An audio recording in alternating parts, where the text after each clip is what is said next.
What up, what up? Welcome back to another episode of Roll Call with Chappy. As always, I got a special treat for you. My boy, Justin Mercer, the Tattooed Realtor, one of the only dudes walking on the streets with more tattoos than me, and he paid a lot more money than I did, but I gave him 12 years of my life for my tattoos. Yeah, thanks for having me on, dude. It means a lot. We actually met each other when I was fresh out of prison, really, in the bars when I was still drinking. Yeah. And then I didn't see you for quite a while, and then I see you on billboards and shit, so you obviously have done some good stuff in your life as the same as me, so I'm excited to get into how you got there, bro. Me too. I wasn't expecting any of this shit to come to me, so it's kind of cool to experience right now. That's what happens when you just put yourself out there. Yeah. So what was childhood like for you before all the tattoos? I grew up single mom. Shout out to single moms out there. Single mom. So like my mom's been my rock. She worked 3 jobs while I was growing up.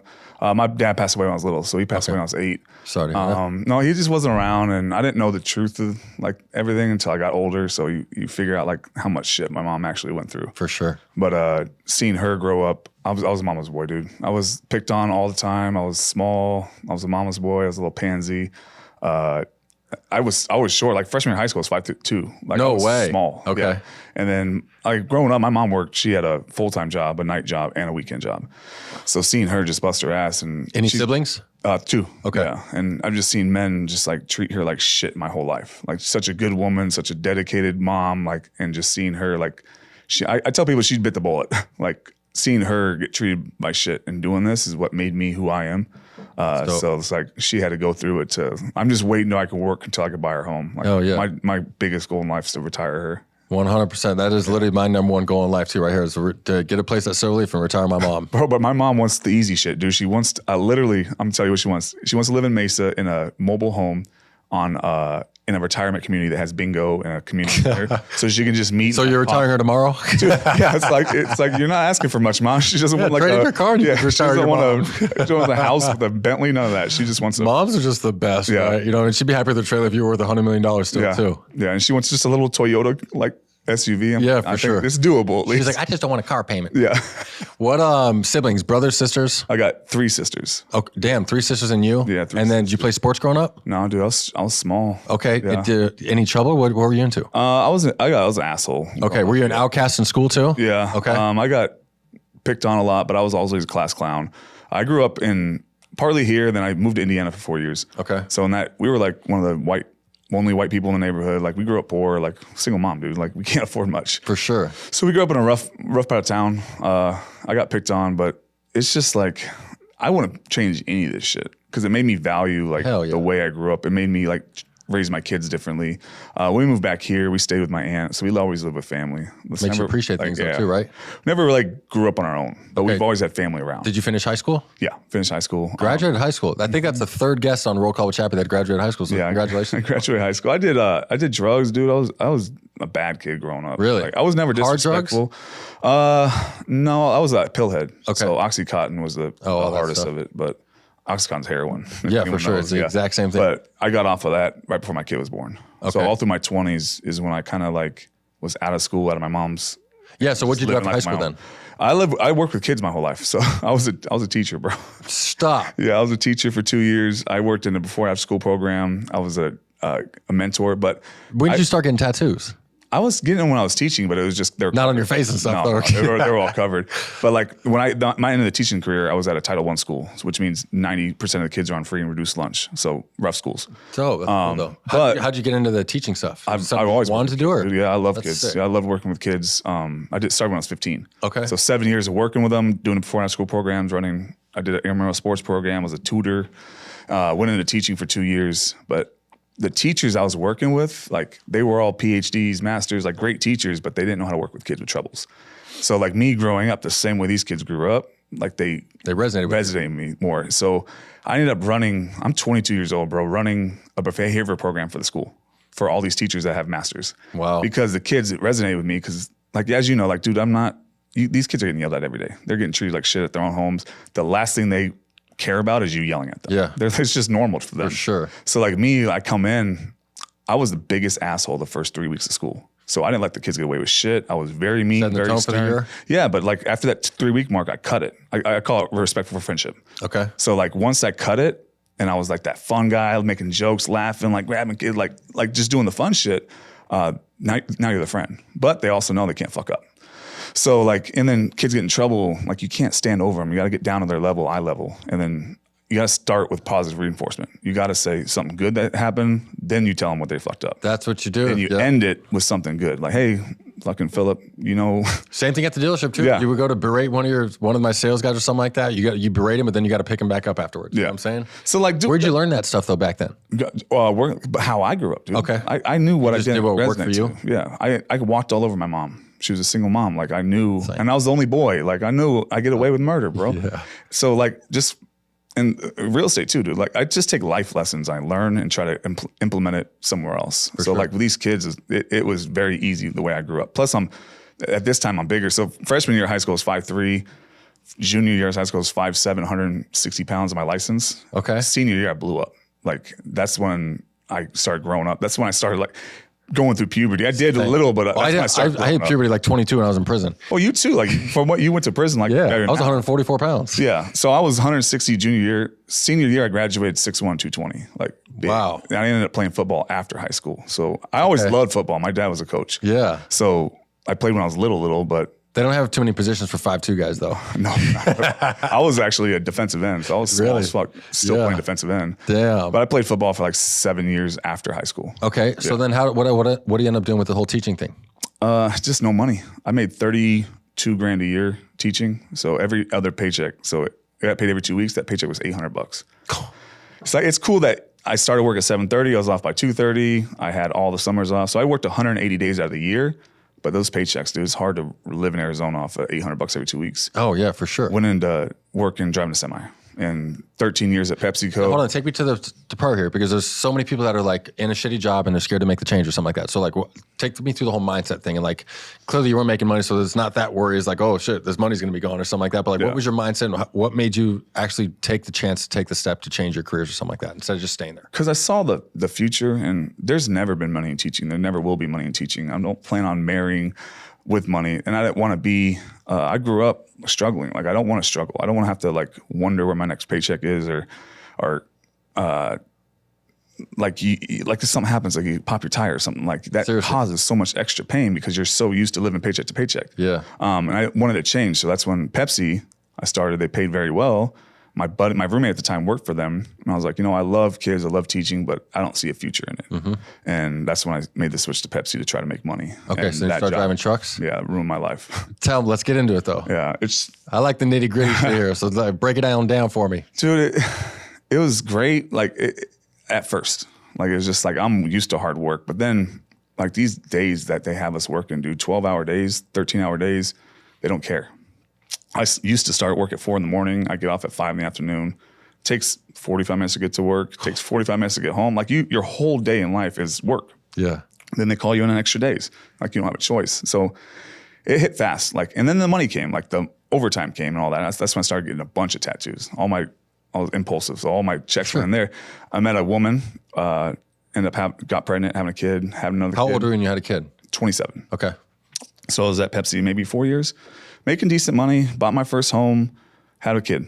And like you work more when you have a kid. And she wasn't working at the time, so now I got one income to raise a household. Now we have a baby. I had to work more.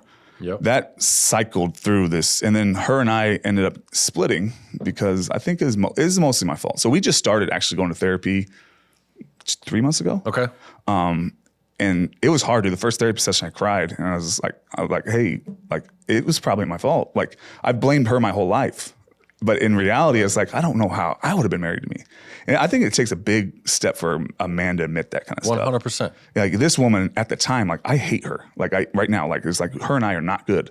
And I'm sitting there like apologizing, crying, like, dude, I can see where you were coming from now. Like it took so many years, but I finally see it. Therapy is so good. Like some people and people are just, I feel like a lot of people are just scared to do it, but they don't even try therapy. And like you can learn so much. And here's what I always tell people, like, what the fuck's the worst that can happen if therapy doesn't work out for you? Yeah. I thought it'd be stupid, but it's like, maybe I gave her closure. Like maybe there was something she was looking for me that she never got.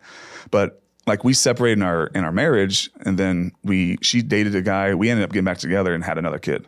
Wow. So I thought the kid would fix it. Like I just wanted her back. I realized I want the family stuff because I didn't grow up with a family. Like, I want to try this again now, huh? I want a family so bad. Like I didn't grow up with a family. Yep. But also I didn't know what family was. And that's why I tried to break down to her. It's like, I didn't grow up with a dad at home. I didn't grow up with the family dinners. Like our family dinner was $10 on the counter, and we had to go get food from Burger King right next door because my mom was working. It's like I didn't know the dad. Like dads weren't around. Like none of my friends had dads. I didn't have a dad. Men treated my mom like shit. I don't care about men. For sure. So my idea of a husband was provide and protect. Like if someone comes near the house, I'll whoop their ass and I'll work 70 hours a week to provide for the family. Yep. And that's all I thought I had to do. Like, yeah, you're beautiful. Why do I got to tell you you're beautiful every day? Yeah, you're making dinner. Why do I need to help you one day? Like she was just looking for that extra step. And in my mind, I didn't have to do it. So it wasn't like a thought process. Yeah. Left her and I ended up completely separating again after that. And I was a single dad, dude. And that was like, it proved so much to me that period. Like you see all these I hate deadbeat dads, bro. For sure. I fucking hate deadbeat dads. Yeah. I was one of those dads that I had a 2-year-old and a 3-month-old and I had halftime. And I worked 70 hours a week. So I would get up at 2 a.m, take my kids to the babysitter, put them to bed, go to work, get off at 4:30, get to her by 5:30, pick up the kids, feed them, shower, bedtime. And then that was my cycle. I still don't even know how to feed myself, bro. That was a cycle forever. Unless I had prison soups in the pantry, seriously. Yeah, so I mean that cycle is what fucked my life up. It's just like it was constant. But it taught you shit when you think back now. You know what I mean? Yeah, but there's no change. So I'm like, this is my life forever, and that's what I got used to. Then when her and I were divorced now, this is just the cycle of life, dude. It's like I have 1 week without the kids. That's why I can get some shit done. You can breathe and get through your work. Yeah. The other week was this. And I stayed single for a while and then met another woman. And now I have 2 kids. She was willing to come in and take these kids full time. Like this is her kid. She's 21. I'm now 31. 10-year difference is big, but she was like treating my kids like her own. I married like my best friend. Her and I got along so well. She understood where I was coming from. But that same cycle started happening. I was unhappy. Ended up saying, hey, my body's getting torn apart. Because we'd have to like break down these pallets, bro. Like my truck would weigh 26,000 pounds worth of product. And so every single day I was from 25 to 35,000 pounds worth of product I'm moving. It means down stacking enough pallets, moving in the stores. My dad used to be a milkman, so he was we talked about this. Yeah. So like that was life. I'm familiar with the trucking industry. My back was fucked, bro. Yeah. Like my back, my shoulder, like everything hurt on my body. I'd wake up, now I'm dating a 21-year-old who looked good, and I'd wake up out of bed, like, and it'd take me a minute to stand up. Yeah. I'd limp to the bathroom because your bones got to start working again. And then that's what she was dealing with. And I was like, hey, I'm going to get out of Pepsi. I made the transfer to Frito-Lay. It's owned by Pepsi, but it's still driving a truck. But here's the difference. The workload was... Fritos are lighter than Pepsi. Yeah, a lot lighter. But I didn't have to do shit. So like it's the same truck driving, but it's just bumping docks. Bump a dock, drop off this, leave. There's no workload at all. Like my body's going to be fine, but the hours are different. Okay. So I thought I'd be, hey, babe, I'm getting paid more, all this stuff. But I started work at midnight. And I didn't get off to like 1 in the afternoon. So here I am again. I sleep an hour and a half maybe before work, hour and a half after work, and that was life. I did that for 2 years, and it completely changed my mentality.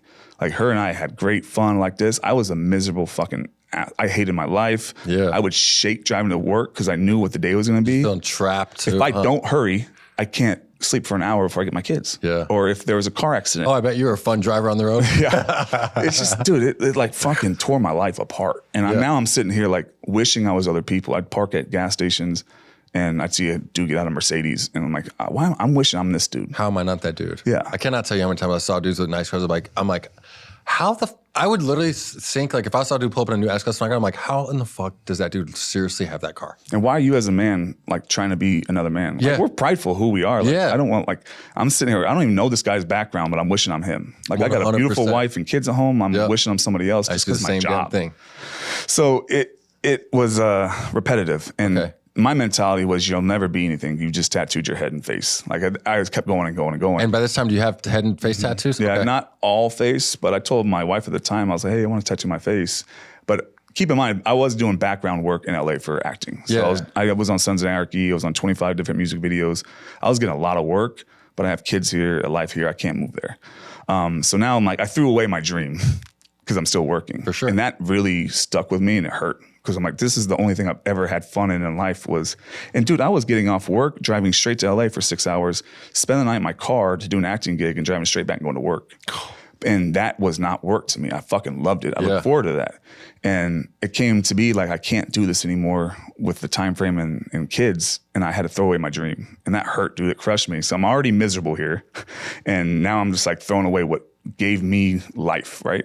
And, it was just like a whirlwind of emotions. And our relationship started to suffer. Okay. And it's mostly because I wasn't happy with myself, not her. For sure. Her and I were fine. It was just mental. With that mindset, there's no woman in the world that you could have been happy with. I think we addressed in our podcast, but like men's mental health. And I asked you in prison, like, is there mental health? Because maybe you're not used to the outside world, so that you're not comparing yourself to everybody. You're not, but like, what's there for you guys? You guys don't have shit for your mental health. Talk to yourself, bro. Yeah. And it's the same. Why is it the same outside? Like I have the same access as you, and I'm lying. Like there's access all over the place. Yeah. But we make excuses. We're afraid to talk to people. We're afraid to show the insides. I'm afraid. Or some people are afraid to find out that maybe they were at fault. You know what I'm saying? Mm-hmm. Literally, they don't know what's up. You know, and some people don't want to see that truth. You know what I'm saying? Yeah, but like even right now, if I got emotional, I'm not gonna cry because I got you like in front of me. Like, why do I have to feel like that? I might cry in front of you. Yeah, it's like, why do I have to feel that though? Yeah. And I hated that, but I was in a horrible mental spot, and her and I talked about divorce, and I said, before we go through this, I've been doing this for 2 years. Like, you have no idea. Like I want to kill myself every day. I won't because I have kids, but why am I having these thoughts? Like, that's not normal. And I told her, I was like, you start work at 8, go to bed at 6 o'clock at night, wake up at 7, go to work at 8. Just do it for a week. Tell me what your anger will be like. Tell me how depressed you'll be. Tell me all this. I said, just do it for a week. I've been doing it for 2 years. Like, I'm not me. I need help, but I don't see an end. And I get it, but at that time she left. So I'm like, I'm begging you for help and you're leaving. And that, like, it hurt like a lot, but then it's like, it completely changed why I went to real estate. So I've always had this idea to do it. I just was afraid to do it. And then after she left, I'm like, I'm literally at the lowest point I've ever been in my life. What more? I just got divorced. Right? Yeah. I just lost my kids because they're not hers. I started work at midnight. I don't have someone to watch the kids anymore. I can't take them to a babysitter. So their mom, great relationship, she stepped up and said, dude, go do your shit. That's cool. You guys have when you get back and you're over okay, take the kids again. So she helped them. Dude, it takes a grown woman to say that. Dude, her and her husband offered for me to move in. She's like, get rid of your apartment, because I had an apartment because I sold. She's like, get rid of your apartments. You don't need that money. Go. You have to save it for real estate. Like, get rid of it. And you can move in and you can be in your son's room. And like, she has a husband, bro. Like, that's the type of people they were. Yeah. But that'd be a humbling moment, sleeping in the son's room next to her husband. Like, you had that moment where you're just like self-realized. Like, it's like the moment like this. What am I going to do now? I'm absolutely miserable, but I can't keep going on like this. You know what I'm saying? It's like, are you going to decide to make a change or just keep sucking it up and just doing the same shit? Like, you shouldn't be here right now. Yeah. So when like you came to and you had like a clarity, you're like, dude, I almost died.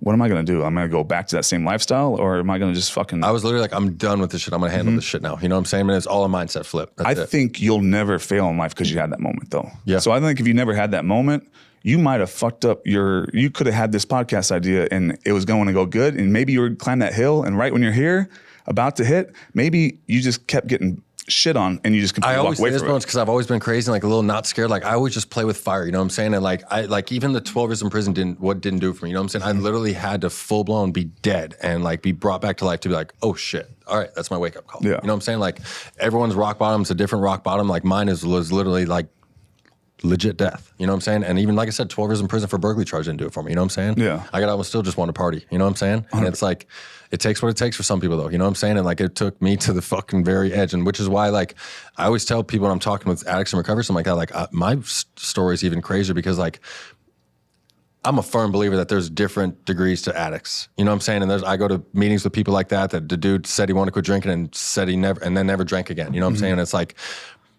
he's probably a 3 or 4 on a scale of 1 to 10. I'm a 20 on the scale of 1 to 10. And like, the fact that I have legit not even thought about taking a sip of alcohol or done a drug in almost 7 years now is like the biggest miracle ever that God is. But it's like, it shows what's possible for anybody. You know what I'm saying? I thought I was always going to struggle with drugs, but that shit didn't even cross my mind. You smoke weed? No matter what happens to I don't do nothing now. No, nothing. No matter what happens to my life or anything like that, I don't do anything. And here's the deal.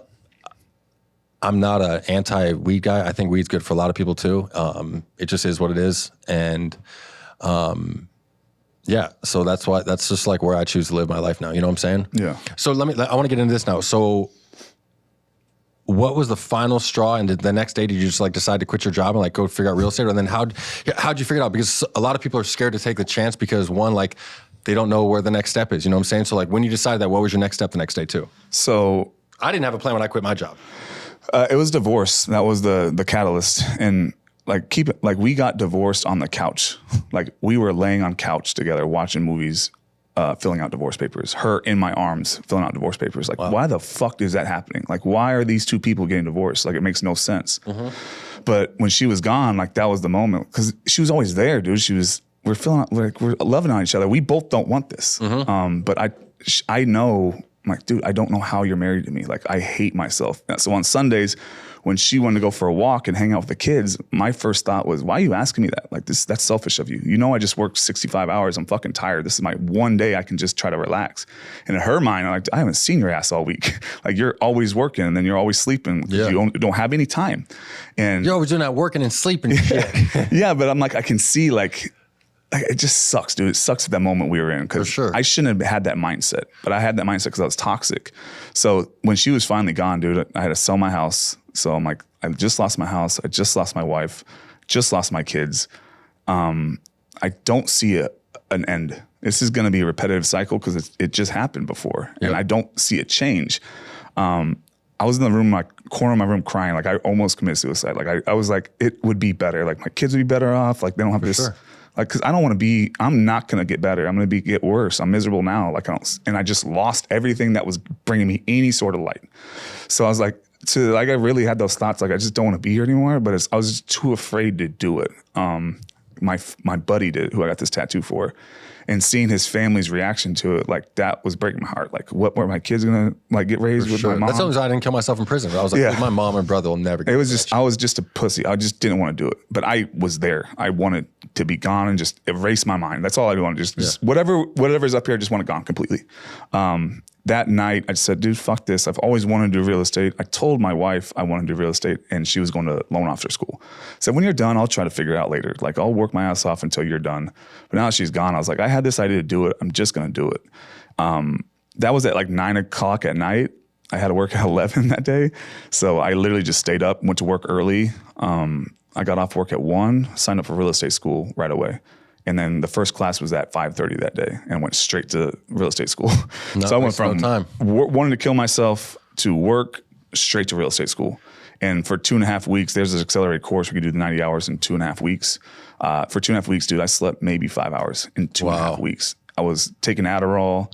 That was my next. I was going to already just say that without even asking you. It was like, no, you're doing Adderall. Adderall. I was taking half-hour cat naps at 2 at work, 2 before school, so there would be like a 20-minute break in school. I would go in my car and sleep for 15 minutes. Yeah. I did that for 2.5 weeks, and it was fucking tough. But real quick, not to cut you off, dude. I want to just say, like, for the people that are listening to it, how many people are struggling? There's a lot of people that are probably listening to this that could be suicidal or something like that. Like, I had Emily Hayden on here just recently too, and she talked about being suicidal. And like, if you could look at her life, you'd think she has the greatest life on the face of the earth. You know what I'm saying? It's like, don't judge a book by its cover. Everybody struggles in this world. You know what I'm saying? Like, no matter who it is, like, we all have the same thoughts. Like, we all sometimes want to kill ourselves. You know what I'm saying? Like, the difference is, like, we choose not to. And like, whether it's like you have a phone that you call somebody or something like that, or you decide to man up and just like talk yourself off the ledge. Like, if you're listening to this and you are, like, I promise you it does pass. And we all have the same thoughts. You're no different than any one of us. You know what I'm saying? We all get through it, and just like, time will pass as long as you hold on and keep fighting. You know what I'm saying? And that what they say, like, add on to that, when they say you never know, like, it's always the happiest people that do it, right? Yep. It's because, like,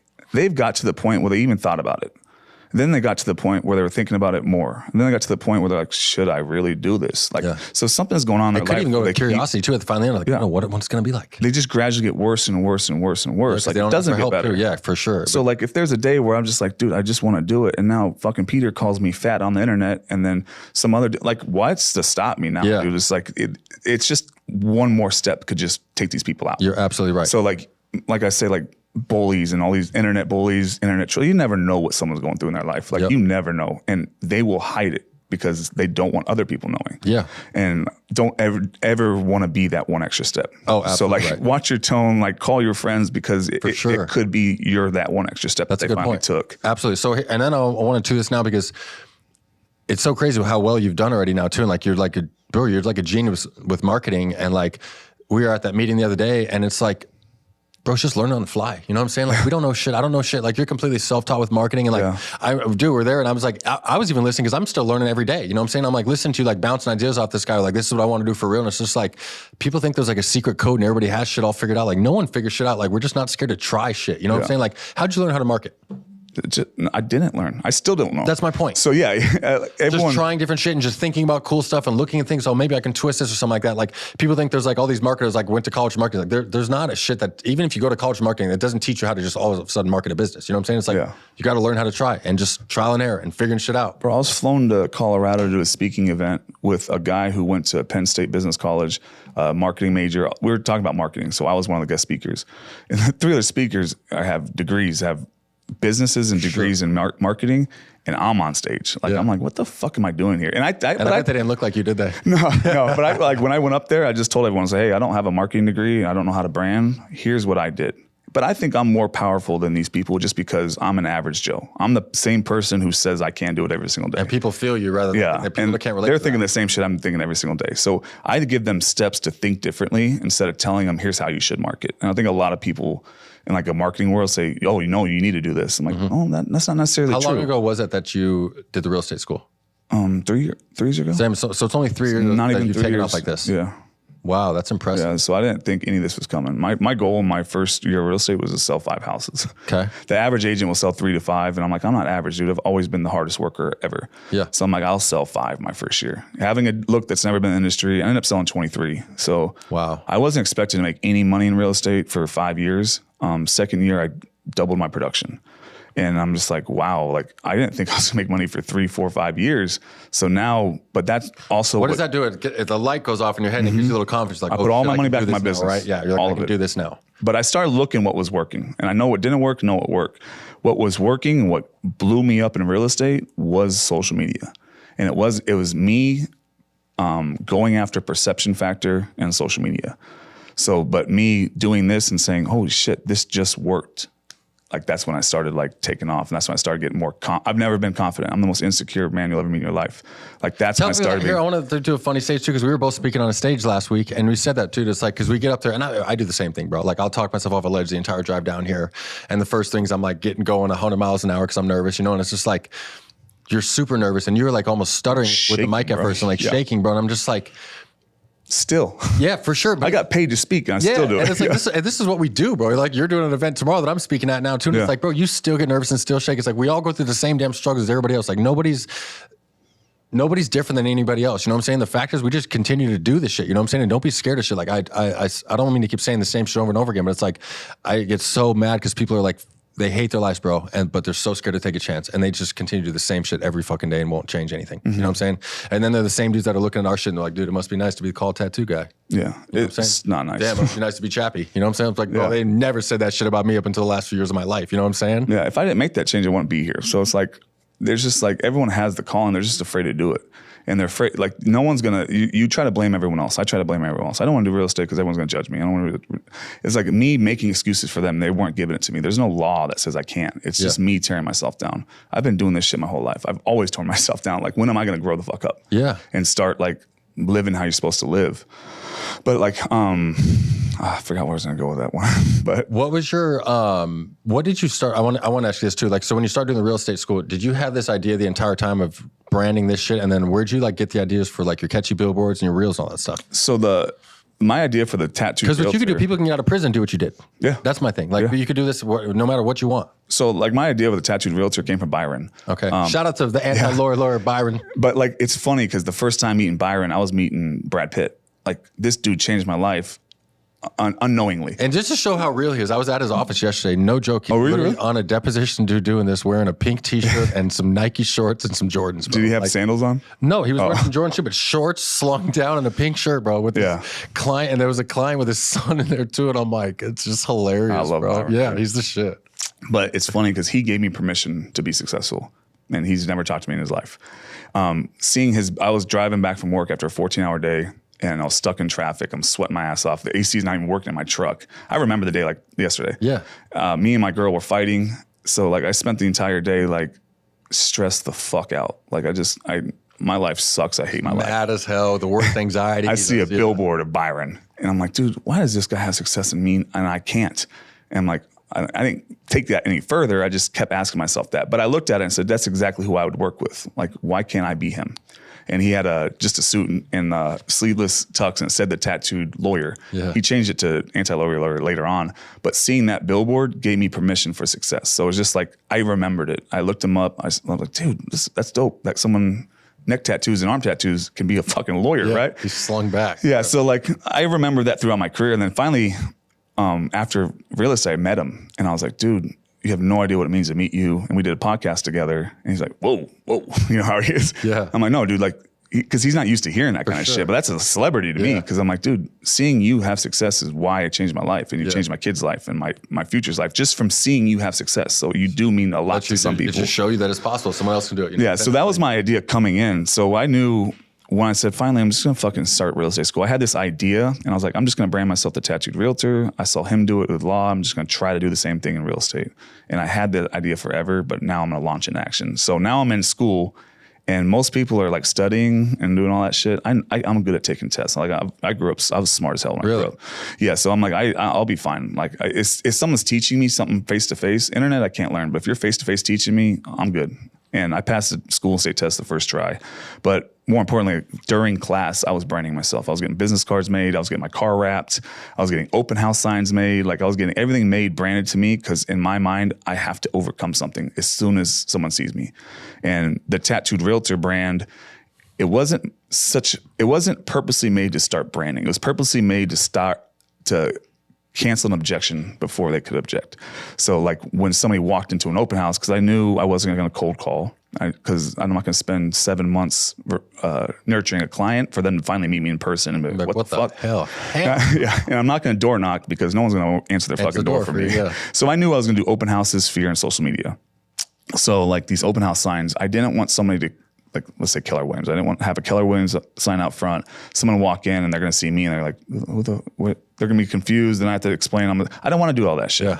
So now, like when they come to the open house, the signs say the Tattooed Realtor. My car says it. I had a 6-foot cutout in front of the door with a sign that said, don't be afraid of the big tattooed white guy. Just sign in and take a look at the house. Yeah. So like now when they walk in the home, I don't have to overcome an objection. It's me. I'm there. Stop talking about it. And this, where'd you, I've clearly you're self-taught, but like where'd you learn that stuff or teach yourself that stuff from? It's fun. I take life experiences in every aspect of my business. For sure. I remember I had a newborn baby at home, my first kid, Camila, and she almost got stung by a scorpion, and I had pest control. So I was like, dude, this guy doesn't work. Like I had a newborn, she gets stung, like she could possibly die. Like we're scared. I bet you were nice on the phone. Yeah, but that day I got home from work after my wife at the time told me this. I pulled up next to a green mango truck, and it was lifted. It had big black tires on it. It was matte black. It had the green logo, green mango. I was like, dude, that's a dope ass truck. Like this guy must know what he's doing. And that thought process stuck with me. I'm like, this dude must know what he's doing. Like if he can afford these for his workers. I called the number. They've been my pest control company for 10 years. You know, it's a kid that started the company too out of Gilbert. Yeah, I met him. But I'm like, I just pulled up at a light and saw a truck, and that made me change they've had my business for 10 years because of it. Yep. They did a great job, but they got their foot in the door with the truck. For sure. So a brand is what stuck with me. Okay. So the brand colors, like the coolness of it, the like dope truck and cool color factor stuck enough to me that they've had my business for 10 years. So I thought if I had a brand, I'd look more trusting. Like, why would this dude have money to do these signs, the cutout, the car, if he didn't know what he was doing? So it was all perception based. My whole entire business was perception based up front. And it was because I wanted to look legit. And that's when, so now I got my license. I work 60 hours a week still, dude. Like I was still working 60, 70 hours a week because I had a safety net. But Russell Shaw, who's the biggest agent in Arizona ever, he made fun of me on his real estate page. And this is when I first got licensed. Like I just got licensed. Why did he make fun of you? Someone saw me do headshots and they posted my headshot to him and said, this guy's trying to be an agent. Can you believe that? So Russell posted it and made fun of me. Like, he poked fun like it was like banter. Like I appreciate banter. I appreciate like humor. So him, like what he said about me made me fucking laugh. But the comments underneath it, there was 30 comments on it. And it said like that guy will never do shit in his life. And all, like, I feel sorry for his kids. Like there's like go back to prison, like all these, all these comments. I'm like, dude, I'm in a suit and tie with a smile. I'm like, this is how you dudes look like too. In those comments. Yeah, I'm like, this is what they're thinking of me, and I'm smiling in a suit and tie. It's not a mugshot, right? So I shared it on my page, and I said, hey, this is the type of stigma I'll have to overcome in this industry. I was using it more for like attention-based thing. It went from 30 comments to 680 overnight. It was shared like all over social media. The news ended up calling me. No way. Russell ended up calling me. Apologies. I didn't know you're a realtor in the Valley. I thought it was a joke. I apologize. Everyone was attacking him. I wasn't pissed off at him. I was pissed off at the comments. But like, to be fair to him, he could have erased it at any point, and he kept it up, which helped me. The news ended up doing a story on it. So I had some clout. I wouldn't have any business, but I had the clout. Sure. And 2 months in, I'm still working. I'm not doing any real estate, but I'm having the clout online. Like, I have 5,000 followers on Facebook. Like, people are following me. I don't have any business because I'm still working.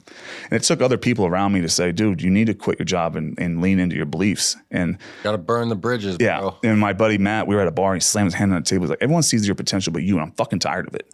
And like, he just dug into me. And like, I ended up putting my 2 weeks in and quitting my job. Cause like, I'm telling all these people, like, dude, chase your dreams. You can do whatever you want. And I'm lying. I got a safety net. Yeah. So it's like, I don't even believe in myself. How scared were you when you did actually quit? Cause I'm not going to lie, bro. I thought for sure it was 1,000,000% right decision to quit my job. You couldn't have argued with me. And I told my gym, I'm like, I'll stay and finish out. We'll work out the schedule. Cause when you're in finance, you can't just like not go to work.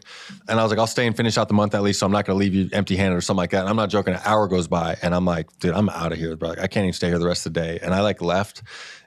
Happiest, the most right decision I ever made. I literally woke up the next morning. I almost had a panic attack. I'm like, oh my God, I quit my job. Yeah. Oh, holy shit. Like, I couldn't even believe it. I'm not even joking. I'm walking around. I'm like, oh my God, I couldn't quit my job. Like, what am I going to do? And it's like, you realize like real quick, you got to grow up too. Cause like, dude, now you ain't got no one that's making you do shit. Like, you got to like be a grown ass man and figure shit out on yourself every day. But I'm like, dude, like I said, you never have all the right answers. And like, I thought I was making the right decision. The next day I almost had a full blown panic attack. And like, and if I could have got my job back, I think I probably would have went back and said, yo, I don't know what I was thinking. I'm sorry. Like, I'm gonna have my job back. You know what it's like? Just the safety of just like, it's a safety net. You know what I'm saying? But like, I would have never progressed and had the life I wanted now. You know what I'm saying? And like, I got a kid coming in July. Like, I wouldn't have been around for my kid or something like that. There's no chance I was going to have that shit. You know? Yeah. That was the point of my change of everything. Like, mindset, everything, because I put my 2 weeks in my job.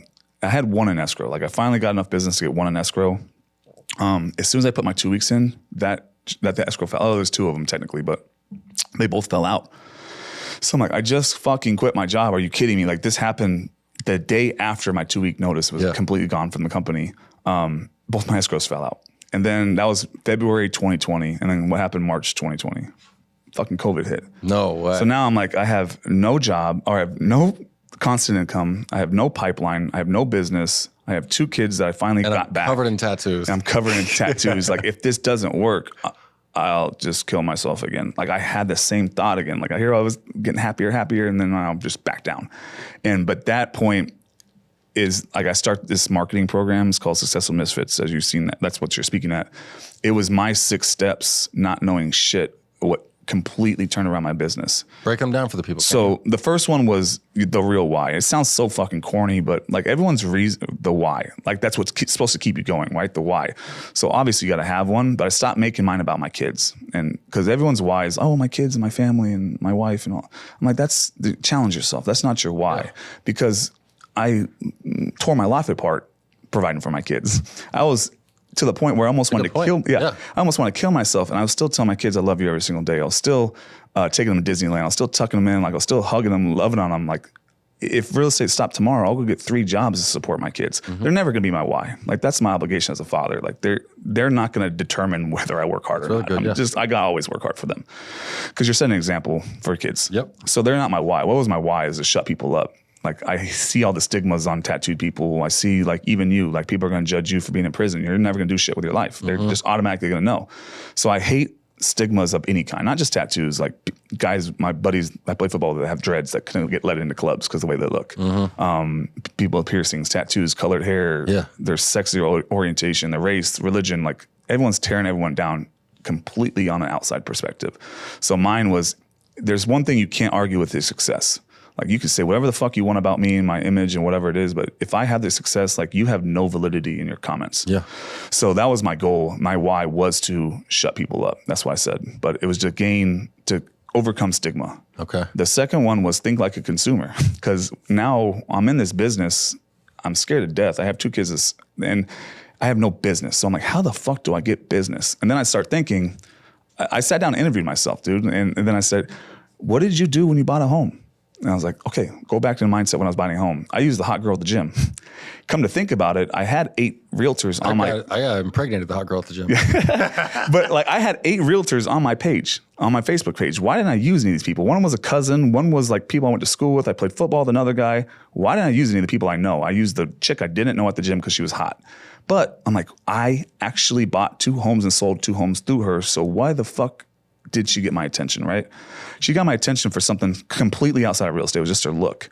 And then I started thinking, I don't know her numbers. Like now I can look at people's numbers, and at that time she sold 3 houses. I'm like, here I am trusting her the biggest purchase of my life, and she did great. Like she knew what she was doing, but I didn't ask her. Her credentials didn't matter. Just like if I go to Steak 44, I'm not going to ask for the chef's credentials. Yeah. I just fucking pay the bill and eat steak.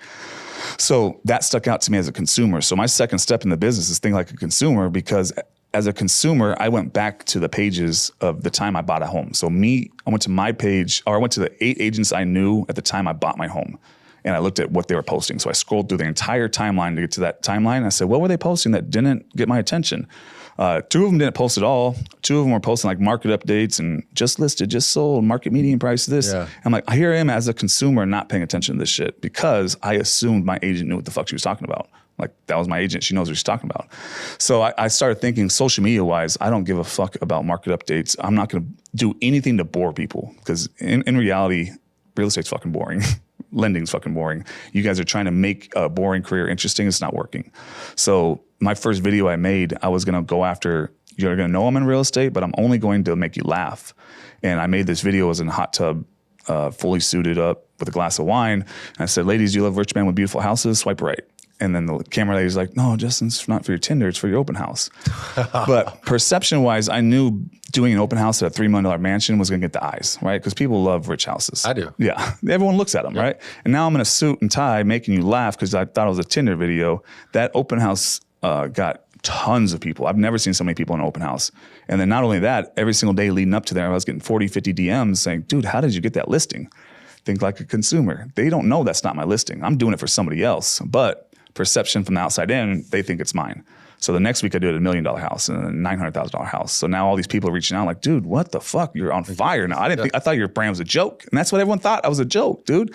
So like now that I've had the business, I had no fucking business. They all think you're a joke until they want to be your friend. Yeah. Bro. So that's when I start thinking that's the third step. I was like, perception fucking matters to these people. Like I'm taking just life events as my marketing genius. It was just shit that people were giving me. Like I'm getting the average consumer's brain about what they think of me.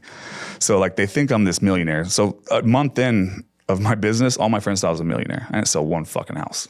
The next month, I went from having no business, nothing in the pipeline, to closing $2 million the next month. Wow. Because I got all this business from start. That was the one social media video that started blowing me up. Had 25,000 views. I was getting hundreds and hundreds of DMs. All from an open house, what wasn't mine. So that's when I started thinking in my head, I'll never, ever do anything to bore people. So like the marketing that I was talking about, that guy, I don't ever go for like a call to action. I don't go for like a value proposition. I just go for a foot in the door. Like I'm going to make you bring your emotions somehow into me. And once I'm face to face, I just get myself in the room and I'll figure everything out when I get there. You just got to get in the room. Like I don't want to tell you, let me in the room. I want to be in the room and show you why I'm in the room. Yep. Like that's what you have to do, right? Because people just read words and they're gone. They have so much in their life that they're, even now, like social media videos now, I know I have to be consistent. Like I can make the funniest video in the world and people can laugh their ass off and say, dude, this is the best video I've ever seen in my life. But I know in 2 minutes, they forgot all about me. Their life happens and they forgot all about me. So I tell people, just because you made this video doesn't mean these people are going to use you for life, because they will forget about you the next day. Yeah. I forgot about 8 people that were close to me when I bought a house. Yeah. Like they have their own thought process. Like they're buying a home, they're moving their family, they have new school, their new job. I'm making more money, I'm making less money. There's so much shit in their head that their first thought process isn't, I remember this dude doing a real estate video. It's like, so you have to be super consistent with what you're doing because it just has to hit them in the moment. And if you're not consistent, it's not going to hit them. Like I've had friends reach out to me after a video I just posted, 2 in the last month. So I know it's real. 2 in the last month, my boy's like, oh dude, my mom's selling a house cash. I totally forgot you did it. This is like one of my good friends. And when his mom told me selling, his only thought process is like, Mom, where are you going, dude? Like you're selling your house. like they had a death in the family. So it's like they got so much shit going on. The mom told her I went to an open door to get a cash offer. I put cash offer in my fucking story every day. How did that word not hit you, right? I posted the next day something about cash offer, and he replied, it was like, dude, I totally forgot. My mom's selling her house. Could you give her one? I'm like, dude, this is a good friend. So now, shit like this is my marketing genius. It's like people that I see, the average consumer, the average person having these problems. That's the reality of so many people. For sure. So it's like, how do I get this person instead of listening to these experts on how I can be seen? Like it's more into that, but I'm just taking real life scenarios and putting it in my business. Like I'm not a marketing genius, bro. Like I know what turns people on and off, and I know I'm not going to sit here and do the same shit everyone else does. But that's what people can do. That's like, there's nothing that like you can self-teach, use Google, like whatever the case is, just figure shit out, bro. You know what I'm saying? Like that's the worst thing you do is not try and figure shit out. You said something about the billboards. So my first billboard I ever put up was in Arcadia. And it was me smiling, like my headshot I used, like smiling with a nice message about real estate. And I got torn fucking apart every time I put it on social media because I'm tattooed. It's a billboard. I had agents share it. It's a long story, but she ended up taking off these are agents making fun of my billboard. Like it costs money. Like I'm on the fucking billboard. It costs money. Everyone outside of that is like, dude, Justin's got a billboard. He's big time. I'm not big time. Like I got a good discount on it. Yeah. But that showed me something in marketing, because this is a nice message with a picture of me. It wasn't clouded. It wasn't muddied out. And people are still giving me shit.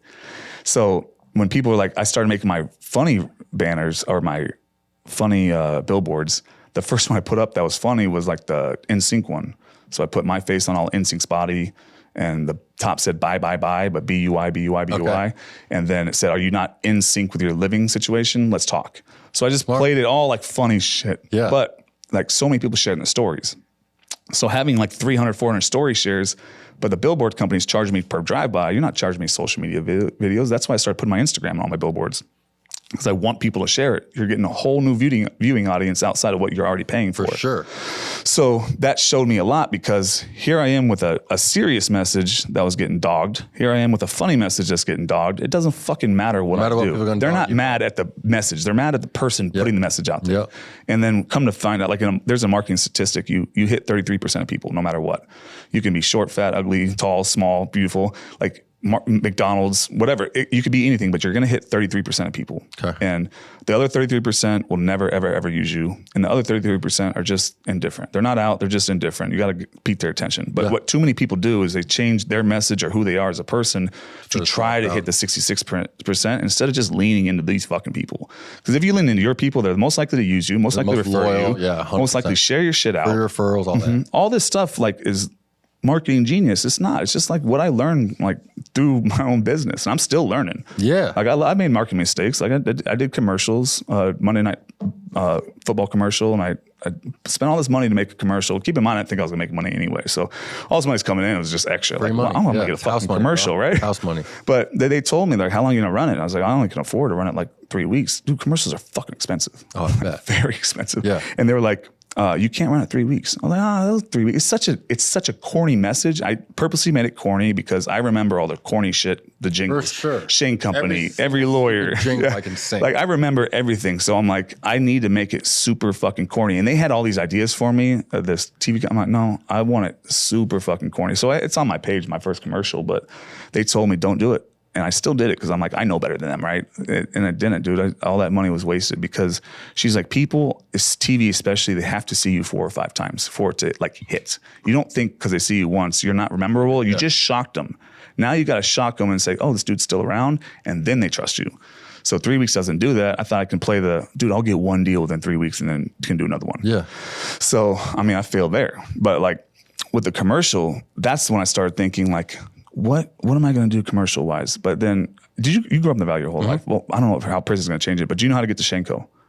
No. You don't remember the jingle? Like Scottsdale Road in Tacoma, 1 mile south of Bell Road. Oh, 1 mile south of Bell Road. Open weekdays till 8, Saturday, Sunday till 5, online at shenko.com. I remember that from I know the kid. Voice, yeah. I feel like I know what the dude's face looks like and I don't even know him just from that voice. Yeah. Do you know what Goldberg and Osborne's phone number? 5220 something. Oh, 1-800 the Eagle. Oh, 1-800 the Eagle. Or Learn and Roll the Way to Go. Yeah. Call 977. Like I'm remembering, I know 4 lawyers numbers. I know how to get to Shenko. Like I know all these jingles from when I was a kid, but this is all lawyer shit. Shenko's a different company. Yeah. JJ king of beepers. Like I can quote all these people's commercials over the years. There's never been that person in real estate.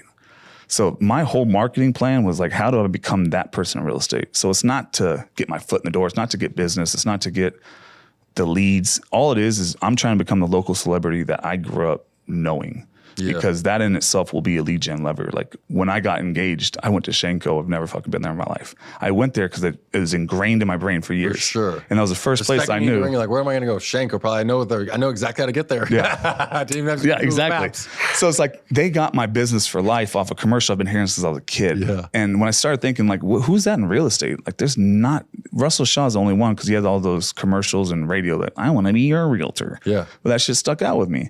And there's never been that lawyer name for real estate. That's all I'm going for. Like these billboards, I shouldn't be getting them right now. Like I should be pouring money into lead genning platforms.